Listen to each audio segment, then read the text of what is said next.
Good evening, everybody. A verdict in Delaware in Hunter Biden's federal gun trial. The first time in our history that a president's son or daughter has ever been convicted of a felony. The jury found Hunter guilty on all counts, guilty of making a false statement in the transaction purchase of a firearm, guilty of making a false claim in an application for a firearm purchase, and guilty of being a drug user or addict in possession of a firearm. Hunter chose not to take the stand in his own defense. Hunter now faces a maximum sentence of 25 years in prison and some steep fines. First Lady Jill Biden showed up to hear the verdict read, and in support of her stepson, no sentencing date has been set. This, as a new report says, not a single one of the 50 signatories of that famous spy letter that called reporting on Hunter Biden's laptop Russian disinformation ahead of the 2020 election. Not one of them has retracted their made up claim. No one knows more about that laptop than my next guest. He was sued by Hunter Biden, in fact, for publicizing details about Hunter Biden's laptop. He's also been in the courtroom for the past week watching the Hunter Biden trial. And joining us is Marco Polo founder Garrick Ziegler. He is a great journalist, a very smart fella when it comes to politics and law and all of the issues of the day. And no bigger issue today than Hunter Biden's, well, incredible history making verdict up in Delaware. Yes. Guilty on all counts. Surprising in terms of the length of deliberation, only 3 hours, and the trial was more than a week. I'm not sure what the exact average is, but I would say that's on the shorter side. And justice prevailed, but this is, the first step on a long road. And his daddy's the only man on planet Earth who has the power to pardon him. And he says he won't, as you well know. You Yeah, believe him, well, right? there's no evidence in his history to suggest that we should believe him. He has lied on virtually every public policy he's flip-flopped on. Now he's taking marijuana off of the Schedule 1, but you'll recall the chief irony in this case is that not only has Joe Biden been the sponsor of anti-gun legislation, but he was the guy behind mandatory minimums for crack cocaine. So that's what makes this, because people get charged with these crimes every day in U.S. attorneys' offices, but those defendants don't have a father who helped create the very laws. So he may say that he's not going to pardon him, but there's still that power to commute his sentence, which I think in their world would be the best option, to give the false notion that there are not two standards of justice in this country, even though there are. But Hunter would not have to spend the day in the clink. Now that relies on him not surrendering before November 5th. So if it goes to standard procedure, Hunter's sentencing date would be around August or September, and it's standard within the month to report. Now that's going to be very tricky. If she sets the surrender date before November 5th, he'll have to commute his sentence before the election, and Joe doesn't want to have to do that. So it's a little bit of a timing game right now. It could happen right before his September trial in Los Angeles. I will be there every day, like I was there every day last week for the Delaware trial. And I hope that his second wife, Melissa, can control herself and not get up in my face, because I will be silent and not provoke anything with them. Well, I'm sure that she will be more constrained now since she had quite a bad public backlash on her conduct in this trial.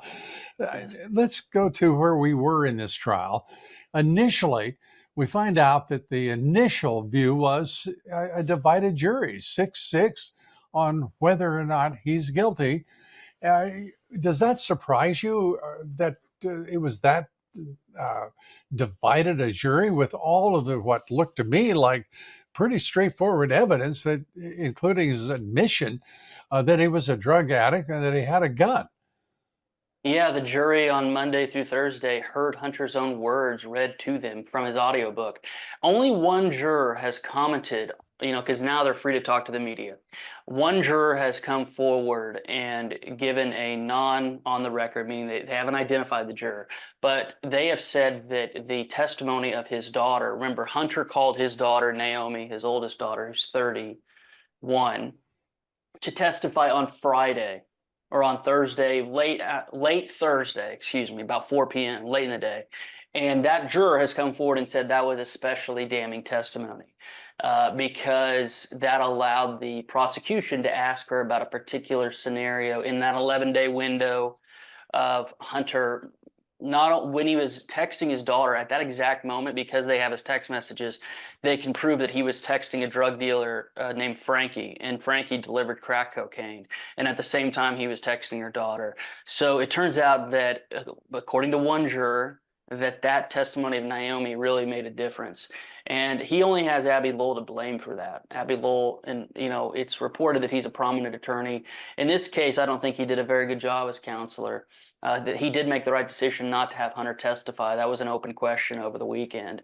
But if I'm grading this, and to all your viewers, this is how I would think about this trial. This is like a C grade trial. One of the 3 charges is unconstitutional and may get reversed on SCOTUS appeal, but the other 2 are rock solid. And so I think the B grade trial is in September, and of course, which is a detriment to justice. The A trial he's not been charged on that. The A level criminality are the FAR violations and money laundering. Those touch on Joe. That's how he got the millions. And he hasn't been charged for that. And absent a stroke of courage by Weiss and Hines and Leo Wise, the 3 prosecutors who just did the press conference, he's not going to be charged for that grade A conduct. So that's how I would think about it. It obviously is a limited hangout. It's a trophy for the prosecutors to say, hey, look, there's only one standard of justice in this country, but they're getting him on conduct that doesn't touch on Joe. It doesn't touch on Joe, and it's really very, very much incomplete. David Weiss defended him for 5 years and is now the lead prosecutor against him. That smells to high heaven. It's hard to reconcile, whether in law or whether just in common sense, that would be the case. What is going on here in your judgment, strategically on the part of the Biden regime and their attorneys? And they are Joe Biden's attorneys, no matter how you look at it, whether they work for the Justice Department or work with Abby Lowell. The backlash, and we discussed the judge last week on your program, the backlash to Weiss was so strong last summer based on the judge asking simple questions about the plea deal.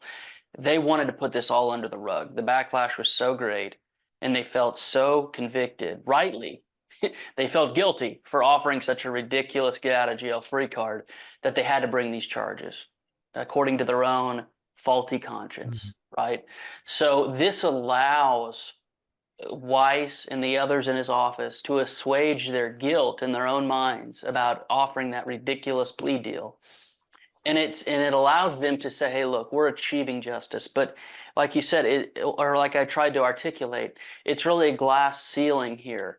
If they push through the glass ceiling to the A level criminality, that's when you're going to hit on the sitting president, and that is, in my opinion, too much for them to bear. They don't want to go there, and it's a travesty they don't want to go there. But people didn't pay Hunter Biden for his intelligence. We all know that. There was no product. Right. They're not like the Trumps. They don't host people in hotels. There was nothing that he offered. And so the real reason for payment was access to Joe. And it's sort of a down payment. If they got in trouble with the government, they'd always have an out, they always have an in with the sitting VP and now the president. So we can pray in the next 90 days that they bring other charges. Weiss said, this is news, Weiss said about an hour ago in his press conference that the investigation is still ongoing. Now, you and I know that that's a convenient way for them not to have to answer questions, but it still is plausible that they could bring FARA charges within the next 90 days, and let's hope to God they do. Well, certainly, and that looks to me to be the most, well, the ripest opportunity for the for the understanding the exploration and hopefully some prosecution of the Biden crime family. The way the congressional committees have laid it out right now, it's they're just waiting for a prosecutor to take that information and make a case and several cases with it, and I think have a very good chance of prevailing. Don't you? I absolutely do. And one thing we lay out in this dossier report on the Biden laptop is all of the state level offenses. So we don't even necessarily have to have the special counsel or a U.S. attorney's office do this. There are crimes committed in Arkansas, in Louisiana, in Pennsylvania, money laundering offenses at the state level, and crack cocaine and solicitation. So, and some of these are within the statute of limitations, or I wouldn't be saying that, right? If it's passed, it's passed. But that is one thing that Weiss did on purpose. He let some of the 2014 and 2015 conduct statute of limitations take Right. over, which is an abomination. So we hope that the state level AGs and DAs get courageous. This is just a roadmap. If you subpoena records, you're going to get more information that's in this dossier. I do want to give a quick shout out to Hunter's wife. She did give us some free marketing. We sold out of the paperbacks. I'm now having to go to the printers to get a fourth printing done. We've sold over 13,000 physical copies, and that was all on her. Her losing her mind helped us sell 300 in a day. So we're trying to get that. Now we're having, it couldn't be a worse time for us to run out because people are hungry for the truth. It's not just Garrett's word or Lou's word. 12 technically, but plus an alternate. 13 peers of his in his home fiefdom of Delaware declared him guilty. So they can't just, write us off as biased operators. We're not. We see things as they are, and so did his peers. So, how do you get that Biden laptop report from Garrett Ziegler? How does that work? So Walk the us through e-reader, that. I would urge everyone now, there's a free e-reader online. It's keyword searchable. So let's say you're not interested in the FAR violations and you saw the verdict today. Just search gun. 30 pages will come up. Go to bidenreport.com and we'll probably have a fourth printing out within the month. We're working with a facility in Florida, family business, American made, and even the paper is American made. So that's why they're a little bit higher prices because it's printer size paper. It's 8.5 by 11, and we're going to get that within the month. But everybody can go get the e-reader. The e-reader is fantastic, and it lays out what crimes they didn't charge Hunter with. So if you want to know what they're holding back, go read the dossier. It's all there for the Congress. I sent a message to Josh Hawley today. He said we needed to keep digging into the Biden laptop. I agree, but here's a good place to start. And we've provided the committees with physical copies galore. And here's one thing I want your viewers to know. When the pre-sentencing report is written for Hunter, they're going to have to take into account these recent criminal referrals that came last week. That has to go in. So he's looking at 25 years. I don't foresee that. In a just world, Hunter for the 3 felonies would probably get 1 to 3 years because he has no prior record, which is a sham because he got kicked out of the Navy for coke. Remember, this guy's been a degenerate for decades. He got kicked out of the Navy. Yeah. Joey let him in for 2 waivers. He was 43. And he got a cocaine offense in 1988 when he was a senior in high school. It's been going on a while, hasn't it? Let's turn to that what you just said, and that is a first offense. How does that work if it turns out that Hunter is sentenced before that trial in California? That won't be for a first offender. That gets to be serious jail time if he's found guilty, right? Yes, and that will factor into the pre-sentencing report. Not that he has been Yeah. found guilty of the California trial, but they owe a duty to she already knows about proceedings, but it's incumbent upon, and we can get that pre-sentencing report. We're going to file a FOIA, and after now, we called back in September to get his mugshot from Delaware, but they said they're not going to release it because it's a pending case. Well, now it's not. So our group, Marco Polo, should be getting that mugshot shortly, and we're going to get the pre-sentencing report. It is incumbent upon the probation office to include his pending case in California. It'll talk about his getting expunged from the Navy. And remember, not only did Joey get him two waivers to get into the Navy. I want every veteran to listen to this, and active service member, but Hunter didn't even get a dishonorable discharge. They gave him an administrative discharge, and Hunter got to keep his USAA account after getting kicked out of the Navy. Unbelievable. It is extraordinary. Actually, it's unimaginable that would occur unless you knew the Biden family. Yes. Thanks so Garrett, we appreciate you being with us, and thanks for all your great work as always. I'm honored. Thank you. And Garrett Ziegler is the founder of Marco Polo, and we will have him on as often as we can get him here to keep us up to date on what is going on with this incredible story that he's been reporting on so terrifically. Garrett, thanks so much. Appreciate it. All best. Thank you very much. Have a good night. And in other news, new footage obtained by House Republicans show then Speaker of the House Nancy Pelosi claiming responsibility for the catastrophe of January 6th. Pelosi says it was her fault that the National Guard wasn't deployed to the Capitol building before the protest turned into a riot. Watch this. We have responsibility, Terry. We did not have any accountability for what was going on there, and we should have. This is ridiculous. You're going to ask me in the middle of the thing when they've already breached the inaugural stuff that should we call the Capitol Police? I mean the National Guard? Why weren't the National Guard there to begin with? They thought that they had sufficient resources. That is not a question of how they have.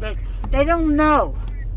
They clearly didn't know, and I take responsibility for not having them just prepare for more.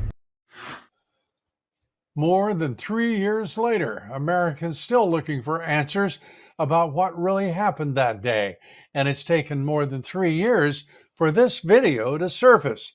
The video shows the official Marxist-M narrative has been far from the truth throughout. Turning now to other stories making headlines, during a Juneteenth concert on the south lawn of the White House, Joe Biden appeared to freeze up. He appeared paralyzed while all the people around him were dancing and clapping. His stone-like presence was notable. After that, Joe Biden then went on to make a 5-minute speech with a slew of flubs and watch. It's better to watch. Folks, that's what Juneteenth is all about.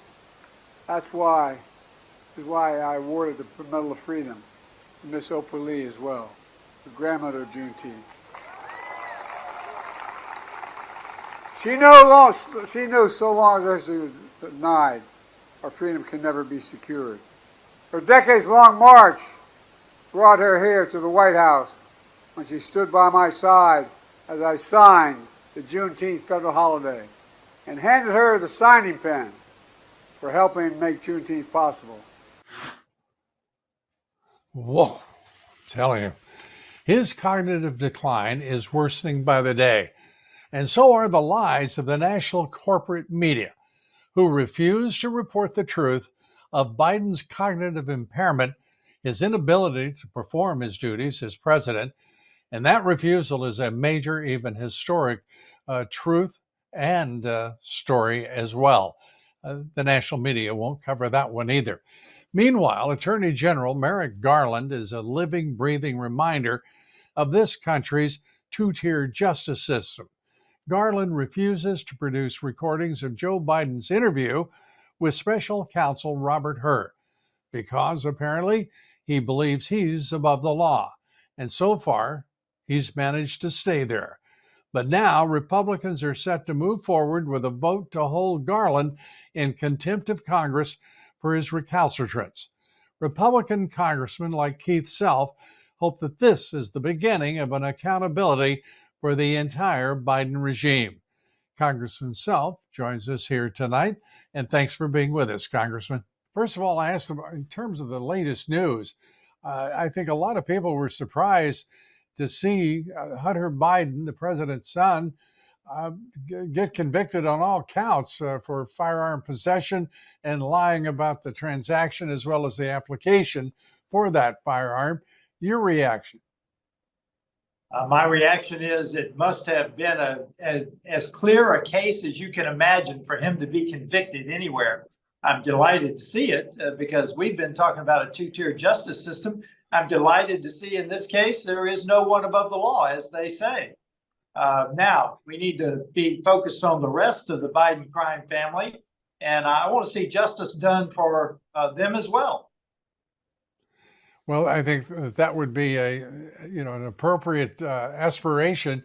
I think to get to this point right now, we might revel in the fact that this justice system apparently has worked, and I say apparently because you and I both know a lot can happen between a conviction and then the sentencing and all that has to follow. I'm very wary of these Marxist Dems. And the way they operate the justice system. They always operate it to their benefit. Are you expecting some sort of play here by the Marxist Dems to still get Hunter Biden off? Well, of course. I mean, that's a given, Lou. Let's just stand by to see what they try. But absolutely, they will try something. That's to be expected, as you say, and I expect it to be something pretty dramatic. The time between now and November is going to be brutal on all fronts. And we know that the Biden family will do everything they can to stay in power. And I do not expect them to let Hunter go down, to be thrown under the bus. They will do something. Let's just wait and see what it. Yeah, we know one thing. It'll be a lot of conjuring, and it'll be interesting to see what they conjure up. Well, let's turn to this president. At Normandy, he did not operate very well, to say the least. His cognitive decline seems even more accelerated than it had been. And unfortunately, he froze during a Juneteenth celebration. Let's roll that video if we have that, please, because to see this man absolutely immobilized, paralyzed, and just simply in place, as I said, paralyzed for what was it, a minute at least, is stunning. Your thoughts about his cognitive decline and how he appears to you, and how in the world can he be in the job he's in? Well, Lou, I was at the D-Day celebration. I jumped into the celebration on June the 7th. On June the 6th, I was at the cemetery where Joe Biden spoke. First of all, he left the D-Day veterans, the World War II veterans, sitting there for 50 minutes while he was late. Then President of France, Macron, had to guide him as they were walking up the red carpet to get into position. And then he left. Joe Biden ushered him off of the stage as soon as the ceremony was over. And he tried to sit in a non-existent seat at one point. And President of France, Macron, was left to visit with and to shake the hands of the American veterans in an American cemetery. He obviously was not all there. And I will tell you, he demonstrated to me fairly conclusively that he is mentally unfit to be president of the United States. Yeah, it's we're looking at pictures right now of the president just staring into space, not moving, immobilized, as I said. And by the way, insulting the veterans there by keeping them almost an hour waiting. The man is just beyond capacity to fulfill the job that he's in. It's extraordinary to me, the degree to which he's mentally impaired and the degree to which the national left-wing media protects him and acts as though he's still the leader of the free world. What do you think? Well, the question is, who's making the decisions in the White House? And if you're getting everything that you want out of politics today, as the left is doing, why would you change? Because whoever is making the decision gets many of their desires right now through the federal government, through the federal bureaucracy. And so the question is, why would you change? Now, at some point, the American people are going to realize, and they're realizing it now. It's obvious to you, it's obvious to me, it's obvious to the American people, his mental decline. At some point, the American people are going to say, enough. Who is actually running the White House? And we want a competent man to hold the nuclear codes to our nuclear arsenal, because one man is vested with nuclear codes. They're going to wake up and they're going to say, this will not do. Our allies are questioning who's in charge. Our allies are questioning our commitment to the world stage. I just met with the British ambassador, and I will tell you, they are questioning our president. Yeah. They have to be. They have at least a triple-digit IQ, and anyone with one is questioning what in the world we're doing with this president in the Oval Office. What I don't understand is why there isn't an insistence on answers. And by answers, I mean a cognitive test for the president, an understanding as to why in the world he's still in the job, and if he's going to stay in the job, who, as you point out, is actually running the White House, who is the commander-in-chief, because you and I and everyone watching this broadcast know it is not Joe Biden. Let me just give you a hint, Lou. His daily schedule today, he received his daily briefing at 10 a.m. this morning. He then went to lunch with the vice president. He has one outside event to deliver for 45 minutes at 1:30. So for 45 minutes, he's going to be out in a public event. That's his entire schedule for today.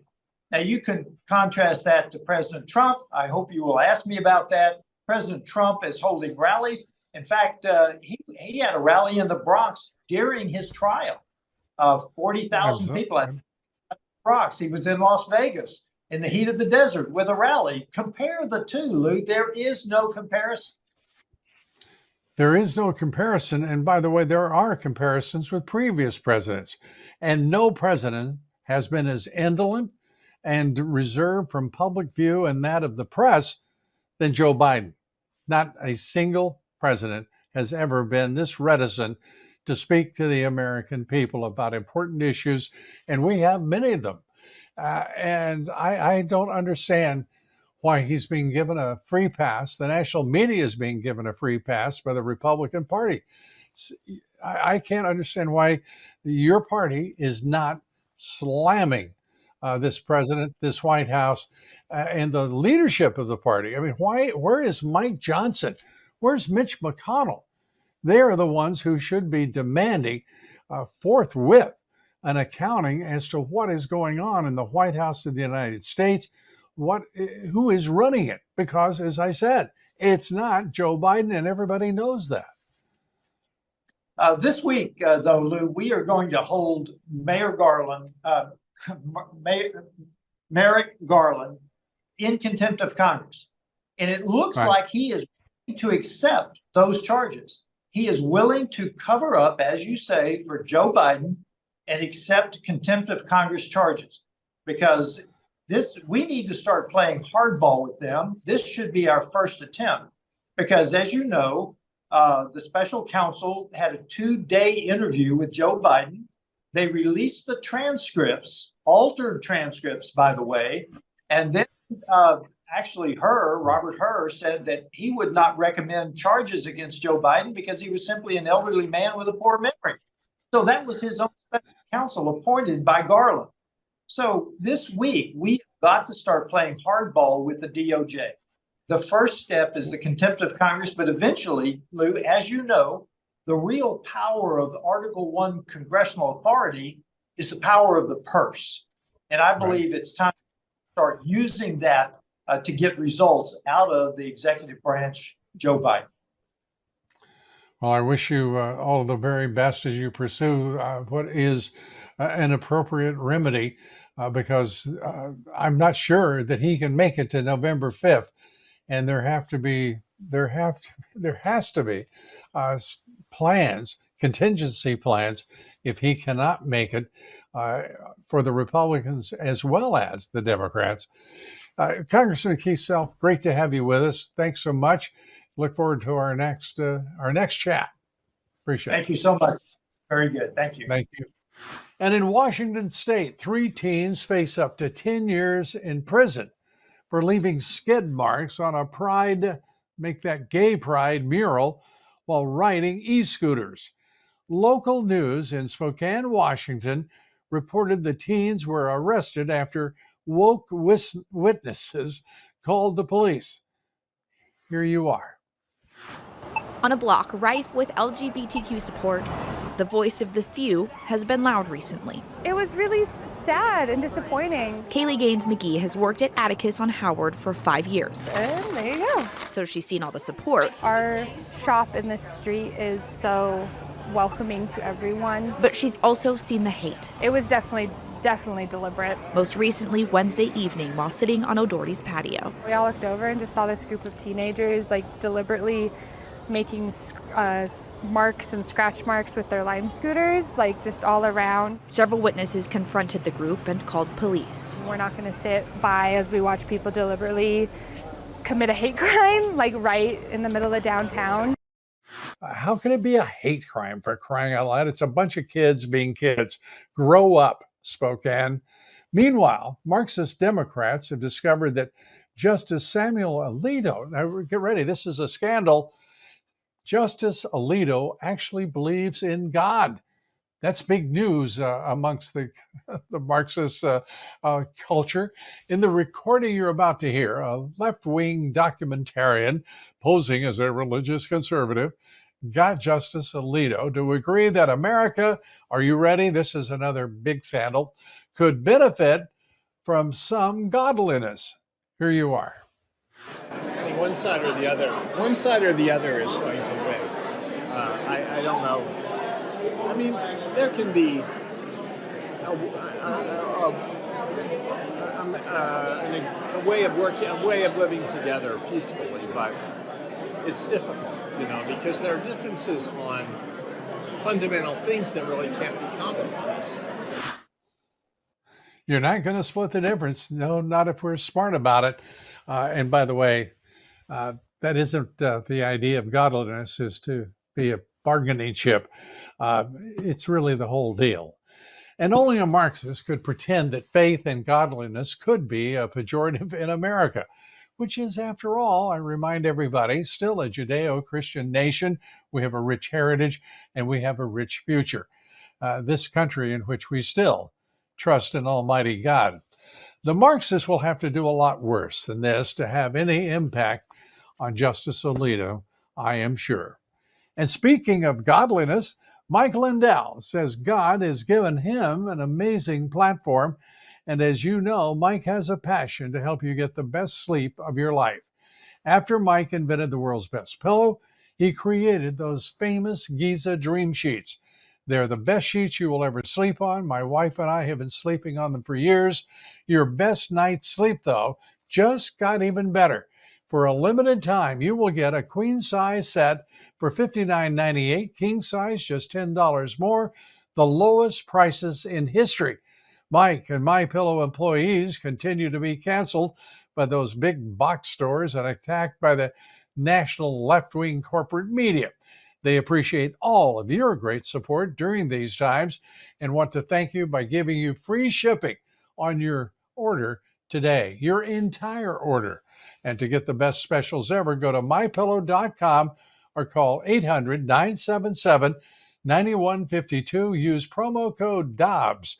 You get the famous Giza Dream Sheets, queen size for only $59.98 and king size just $10 more.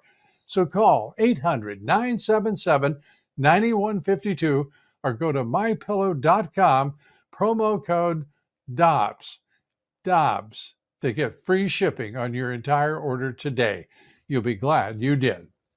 And please join us on my podcast, The Great America Show, every day.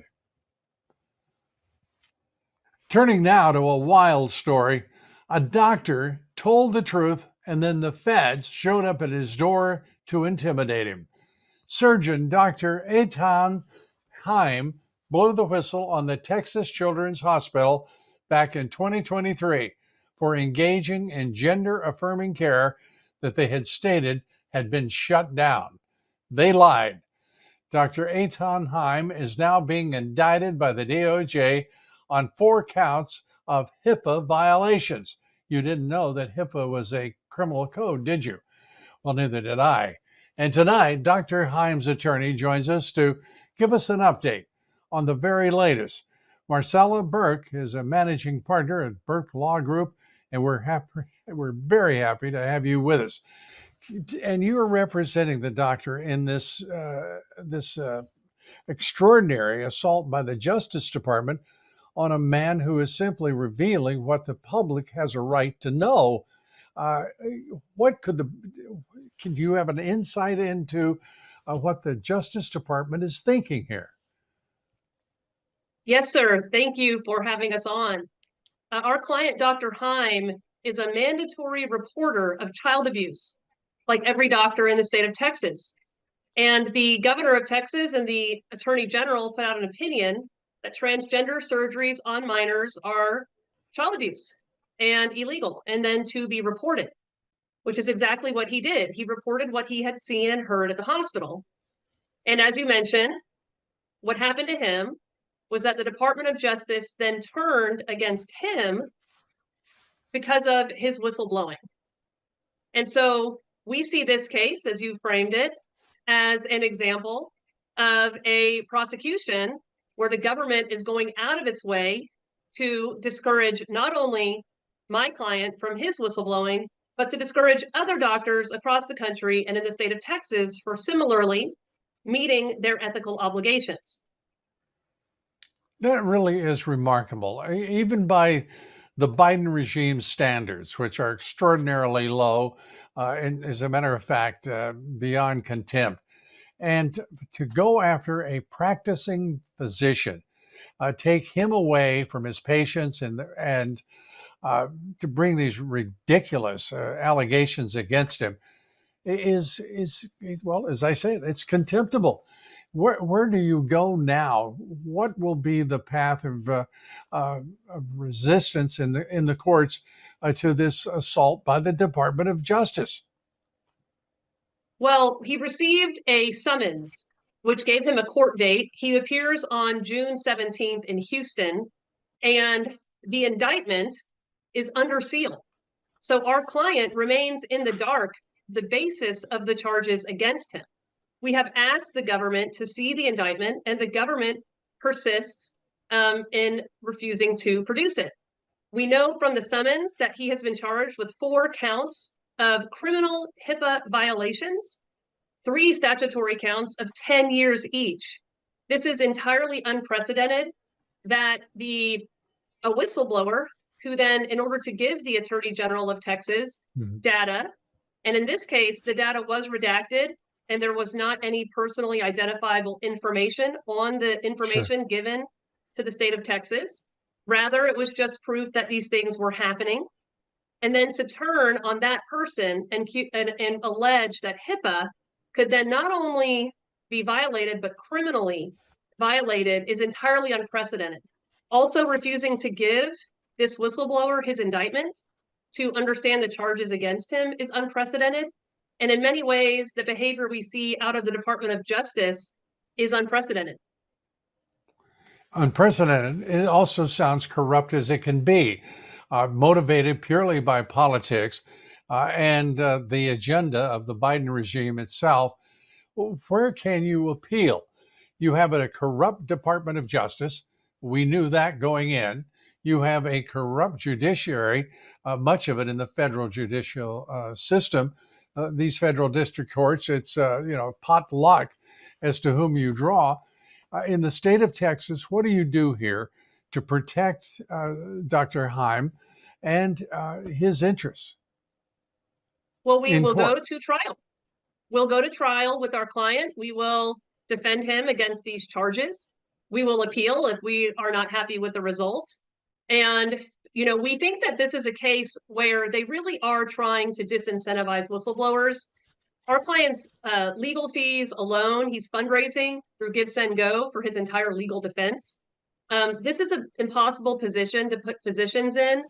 And so what we would do is we will defend him through whatever the government wants to drag him through. And we are relying on the public to get engaged, to donate. We've also are interested in working with Congress if Congress would like to investigate what's happening at the Department of Justice. And there are other avenues of recourse. So there's a lot of figures at stake here. The Texas Attorney General could look into this more. And so there are other avenues of recourse that other people with authority can pursue. The only thing Aton has in his control is his piece, and that is defending himself against these allegations. And he continues to speak out because he sees that what is happening is they're trying to scare him and trying to silence him and trying to silence others. And so he has decided that he will take what is in his control, which is to speak the truth, defend himself, and try to encourage other whistleblowers from coming out, as opposed to allowing this case to be what discourages others. So he's a very brave man. He is a true patriot for what he's doing. He's very concerned about what's happening in Texas to children and what's happening across the country. So we will defend him, and we will continue regardless of what the government throws at us. We are completely comfortable that he has done absolutely nothing wrong. And so we do believe that at the end of the day, this will result in the correct decision being made by the court. Well, let's go to the most proximate thing that we can do. GiveSendGo.com. Tell us how we can contribute to that fund. All of our viewers and listeners want to have that information, certainly, to support him in his effort to defend himself and to do the right thing and bring truth and justice to the Justice Department of the United States. They need all the help they can get. Yes, sir. So his Give, Send, Go is givesendgo.com/Texas_whistleblower. But if you Google Give, Send, Go Texas whistleblower or Give, Send, Go Dr. Aton Heim, you'll find it. And any donation counts. He has had thousands of people across the country rise to the occasion to donate to his cause. He has over 6,000 people, in fact, who have donated from across the country. I think that's a huge source of encouragement for him. And he's received hundreds of emails and notices through Give, Send, Go that are incredibly moving to him about lives that have already been saved, parents reaching out, saying, thank you for what you've said. Thanks to your testimony, we decided not to go through this with our children. We're going to wait until they're at the age of majority to make decisions like this. And so that's very encouraging.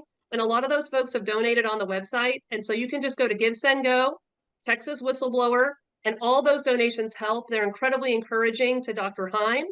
And I think it's important that citizens, there's so little many of us feel like we can do in this issue. There's so much that's outside of our control. As a law firm, we took this case because it's something that we can do, not only to protect children in Texas, but also to protect the rule of law. That when the government overreaches and starts using a statute that is made to protect people like Dr. Heim and use it against them, that is a miscarriage of justice, and that it's an honor as a lawyer to be able to take a case like this to defend not only these kids and our client, but also the rule of law in general. And so for any of your viewers who want to be able to do something, it may seem small, but it is a way to help. And I'm sure that many of our viewers want to help. And so we'll be putting up that full screen through, well, we'll do it 2 or 3 times in the course of this broadcast so that everyone has an opportunity to write it down and to make a decision and decide, we hope, to support Dr. Heim. I want to just say thank you very much for being with us. And what are the next steps? How soon will you what will be the next step that we're going to read about? Will it be a court filing? What will it be? The court date for his arraignment will be Monday, June 17th. At that hearing, we will learn of a trial date, and he will be set for trial. We will be able to publicize the date of that trial. And in the Southern District of Texas, where this is being brought, often trials can start and finish in a matter of months. And so we will learn more about when the trial date will be sent, and we can anticipate that. And that should be the next date would be when is trial June set. 17th. June Yes, sir. 17th. All right. Well, God bless you. Thanks for what you're doing, and Godspeed. This is a cause worth fighting for, certainly. And we'll also be putting up the numbers for the. We're going to put up numbers for for Capitol Hill, for senators and congressmen, because they should be making themselves heard on this issue as well, particularly the Texas delegation, I would think. We'll see how that works out. Again, Marcella, thanks so much for being with us, and we appreciate it. And our best to Dr. Heim, if you would, please. Thanks so much. Thank you, sir. Immigration is the issue that will kill Biden's campaign this year. His donors know it. So they're pushing for him to get an amnesty done before he leaves the White House. The rumored amnesty plan would give up to 1 million illegals work permits and protection from deportation. Now, let me tell you what I think. My guess is he's setting that number not at 1 or 2 million. He's putting it at 15 million. That's the number of illegal aliens he's brought into the country in his 3 years as president. It would also make beneficiaries eligible for permanent residency and citizenship if his donors have their way. And with Biden, they always do. In other news, California owes the federal government over $50 million after Governor Gavin Newsom's government improperly claimed Medicare reimbursements for illegal aliens. An audit by the U.S. Department of Health and Human Services found that California inaccurately calculated the amount of federal reimbursements to claim between 2018 and 2019. The state of California says it will repay the federal government by June 30. We'll be watching just to make sure you do. The tide is turning in this country against the invasion of illegal aliens, those aliens invited into this country by the Biden administration, as many as 14 to 15 million just in 3 years. And people like Dean McGee are leading the charge. Dean is an attorney at the Liberty Justice Center, and he's representing the teen who was suspended at a North Carolina high school for using the term illegal alien. And Dean joins us now. Dean, good to have you with us, and I just want to say thank you for all you're doing to do the right thing. And that school, in my opinion, and I'm just going to say this at the outset, is arrogant beyond belief and condescending to that student, his rights, and his also the respect that he should have from that school. It's just, to me, a terrible moment for that school and what they've done to that kid. Bring us up to date, if you will, on where the case stands and where you think you're headed. Just a quick background. My client, Christian McGee, was a sophomore at the high school. He asked a question about a class discussion. He had returned from a bathroom pass. The class was talking about aliens. He was catching up on his lesson from the bathroom, and he raised his hand and said, "Are we talking about space aliens or illegal aliens who need green cards?" And long story short, the assistant principal told him that it was a racial slur equivalent to the worst racial slur you can imagine, or at least deserving the same punishment, and suspended him for 3 days out of school, prohibited him from participating in track, and under the school's policy, he had no right to appeal. So we filed a lawsuit in federal court in the Middle District of North Carolina. It's to vindicate his First Amendment right to say the phrase without punishment, and also his right to due process, because this school told him, "We're going to brand you a racist," and then told him there's zero opportunity to appeal. You're just kicked out of school for 3 days, can't play in the most important track meet of the year, and there's nothing you can do about it. So we've filed the lawsuit, and last week, an exciting development is that we filed a preliminary injunction motion, which is our request to the court to say, this boy needs his record cleared, not just at the end of the case, but temporarily as the case is proceeding, so that he can move on with his life, return to school with a clear record, apply to colleges when the time comes. And that's where things stand. Yeah, that'll be the next issue in the woke community. If you fail to be properly woke yourself in being offended, then you will be subject to the same censorship, the same, I guess, what would you call it, shunning by the woke element, because you aren't sufficiently sensitive and you are triggered not as sensitively as you should be. I mean, that's really ludicrous, is it not? Ludicrous is as good a word as any to describe the situation. And I'll just tack on a few more points that show how ludicrous this all is. During this conversation, there's a point in which I've already mentioned that the assistant principal said, compared it to the N-word, and that he said it would be unfair to students who said the N-word and got punished if I didn't punish your son equally.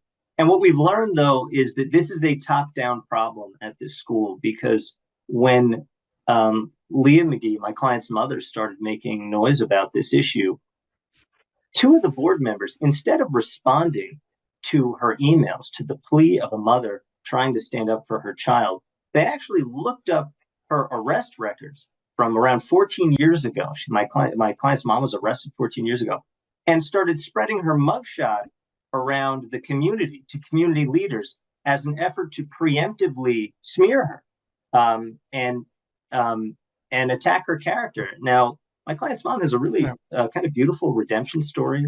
She arrested for drugs. She now does speeches on addiction, has been appointed by county boards, really has done prison ministry. But they tried to use that to attack my client's mother instead of just apologizing and reversing the suspension. And that's when we sued. The purpose of a school is to educate, but it sounds like that's going to be difficult in a school that has so much ignorance in the leadership of the school, and a student who only is asking a reasonable question, and the other members of the class unoffended, but now disgusted by the ignorance of those from whom they're supposed to be learning. That's a tragedy in and of itself. Dean McGee, thanks for being with us. We appreciate it. Everything that you and Liberty are doing, as always. Thanks for being with us. Thank you, Lou.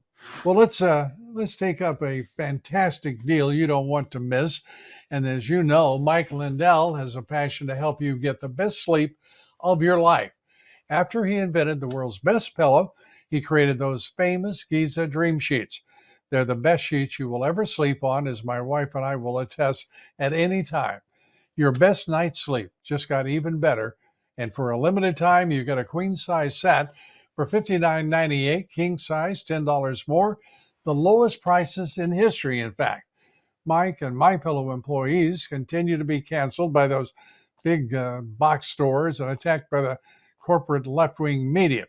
And they appreciate all of your great support during these times and want to thank you by giving you free shipping on your entire order today. To get the best specials ever, go to mypillow.com or call 800-977-9152 and use promo code Dobbs. You get the famous Giza Dream Sheets, queen size for only $59.98 and king size just $10 more. So call 800-977-9152 or go to mypillow.com, promo code Dobbs, D-O-B-B-S, to get free shipping on your entire order today.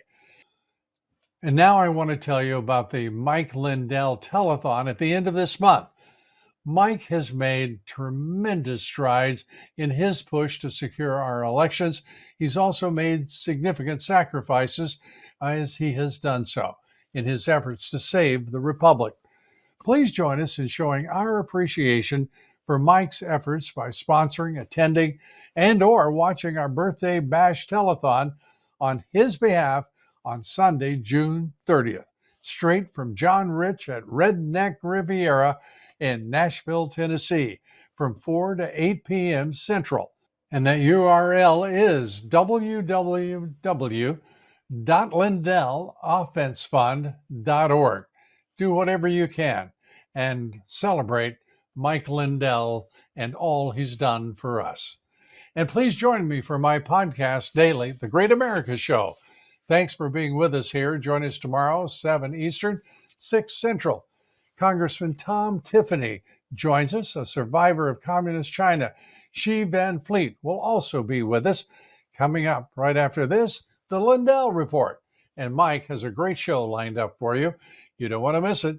Thanks for being with us. God bless you, and God bless America.